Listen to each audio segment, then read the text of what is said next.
Most people throw away an old TV for one simple reason: it won't turn on. Hello everyone. Many issues can cause electronic failure. Power supply, main board, software, backlight, or the screen itself. Plug the TV into power and check the standby light. The light stays on, and that confirms the set still receives power. That single detail narrows the problem immediately. Sometimes the problem stays simple enough to fix at home. Watch through this repair, follow along, and save a serious amount of money. Insert fresh batteries into the remote and press the power button. The screen stays dark. Look closely at the remote indicator. It does not flash. That detail shifts attention away from the TV and toward the remote itself. You can already see the direction of the repair forming. A working TV without a working signal remains silent. Now remove the batteries and bring in a screwdriver. Slide the tip into the seam and begin opening the plastic housing. Keep the pressure controlled so the clips release without breaking. The shell separates gradually. Lift the back cover and observe the inside. Dust covers the board. Residue builds along the contact paths. The rubber keypad shows a dull, slightly sticky layer from long use. That buildup forms slowly over time, but it weakens every signal that tries to pass through. We begin here because clean surfaces create reliable contact, and reliable contact forms the foundation of any electronic control. After that, place a small tray on the bench and prepare several pieces of cotton. DIY community. Where are you watching this project from? Drop your location below. Spray a light amount of WD-40 onto the cotton, just enough to dampen it. Grip one piece with tweezers and begin wiping the circuit board. Move across each contact pad and remove the dirt and oil that block conductivity. Focus on the battery terminals, where power enters the system, and on the main contact zones under the keypad. WD-40 helps loosen contamination and push out light moisture.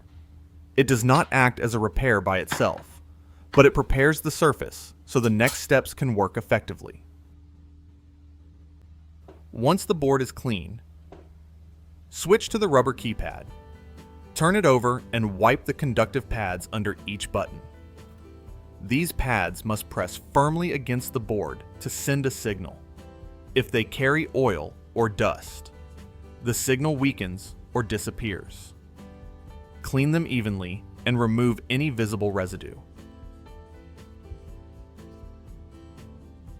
Move carefully into corners and around small components. Dirt often hides in those areas, and even a small amount can interfere with signal flow. Next, wipe the inside of the plastic shell. Any remaining dust will return to the board during assembly if left in place.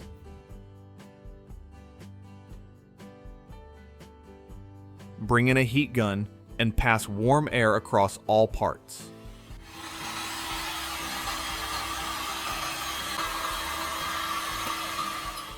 Keep the motion steady and avoid overheating. Dry the board, the keypad, and the shell completely. Moisture interferes with electrical contact, so removing it fully improves the chance of a successful test. Then, place the board back into position and insert the batteries again. Set the rubber keypad loosely on top and begin testing. Press a few buttons and watch the indicator light. It still does not respond. That result shows the problem goes deeper than surface contamination. The contacts have worn down from repeated use, and they no longer carry current effectively. I move forward to restore conductivity rather than just cleaning. Take a pencil and sharpen the tip. Rub graphite directly onto the contact pads on the circuit board. Spread a thin, even layer across each pad. Graphite conducts electricity, and it rebuilds the connection path between the keypad and the board. Keep the coating smooth and controlled. Too much creates uneven contact. Too little provides no benefit. Work across all contact areas until each one shows a darker, more consistent finish. Now turn to the rubber keypad again. Apply graphite to the conductive pads under each button. These pads complete the circuit when pressed, so they must match the board in conductivity. The entire issue came from a small failure inside the remote. Not from the TV itself. We can step back and follow the logic. The standby light confirmed power. The remote showed no signal. Cleaning removed surface contamination. Graphite restored conductivity across worn contacts. Cover them evenly and return the keypad to the board for another test. Press one button. The indicator light flashes. After that, press the power button. It still does not respond. That single failure isolates the problem further. The board conducts well. Most contacts function correctly, but one point still lacks proper pressure or surface quality. This step requires a more precise adjustment. Next, take a small piece of aluminum foil from a blister pack. Fold it into a compact square. Keep it thin and flat so it fits under the rubber pad without distorting the keypad. Place the foil directly under the power button contact. The foil increases both conductivity and physical pressure at that point. It bridges the gap left by wear and restores a firm connection. Set the keypad back into place and press the power button again. The indicator light flashes immediately. That confirms the repair at the exact point of failure. The remote now sends a signal through every button. Then reassemble the remote completely. Seat the board securely. Align the keypad properly. And close the plastic housing. Press along the edges until all clips lock into place. The remote feels solid again, with no loose parts or gaps. After that, take a cloth and spray a small amount of WD-40 onto it. Wipe the TV screen lightly to remove dust and smudges.